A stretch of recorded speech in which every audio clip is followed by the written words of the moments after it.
Joining us now, Congressman French Hill from House Financial Services, along with economist Nick Loris of C3 Solutions. Congressman, your reaction to Janet Yellen, it sounds like she wants to wipe out tens of millions of U.S. jobs. Is it too churlish to say that she didn't Skype or Zoom the speech? She flew there? Liz, it's depressing because Janet Yellen had a distinguished career in macroeconomics. She's the former chair of the Federal Reserve Board, and she's absolutely spewing nonsense in her speech at Detroit. It's completely unrealistic to say what she said, and it's misleading to the American people to think that we can snap our fingers and go from our important use of fossil fuels to renewable energy. She's completely wrong about it. I know she knows better than that. She knows this is an evolutionary process that has to be driven by the market, not a radical revolutionary process done in the salons of Brooklyn. You know, too, what the congressman is saying, Nick, this phrase is now coming back. It's being called flatten the curve on energy usage. It's not just about the pandemic. Now it's about using energy. Watch the president of the European Commission. We broke this story last night. Watch this. This is what is expensive, because in these peak demands, the expensive gas comes into the market. So what we have to do is flatten the curve and avoid the peak demands.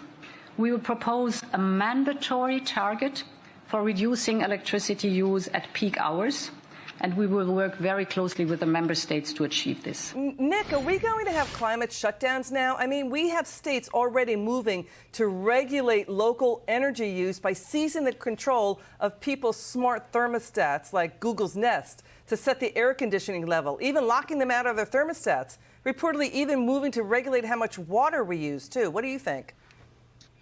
Yeah, it's incredibly frustrating, just the messaging on energy itself, because energy is so important to human flourishing, and it's such a critical input to just about everything we make and everything we do. It helps us live our lives better. It helps the economy run. And so to think of energy as some sort of bad is very problematic from an economic sense. And then again, to force consumers to ration their energy use, especially, elderly populations who may not be able to live at higher temperatures. And so this is a real threat to human life. Consumers can make those decisions on their own. I have no problem with utilities paying people to turn off their power if they opt to choose into it. But when governments and companies force that decision on consumers, that's when things run awry. Yeah, Congressman, so this is happening in California. It's the 5th largest economy in the world, ahead of France and India. It can't keep the lights on. It's rationing energy. It's going fully green and electric, but down to electric transmission wires, blamed for killing hundreds of people over the last decade and wiping entire towns off the map. They still don't have that under control. Final word. The final word is California's energy policy is wrong, just like the policy in Germany is wrong. We need an all-the-above policy to make that transition. And trying to go renewable when you don't have adequate battery storage, you don't have the ability to transmit it, leads to a disaster, and that's what we're seeing in California. Nick, I'll give you the final word. Go ahead, Nick, quickly, 10 seconds.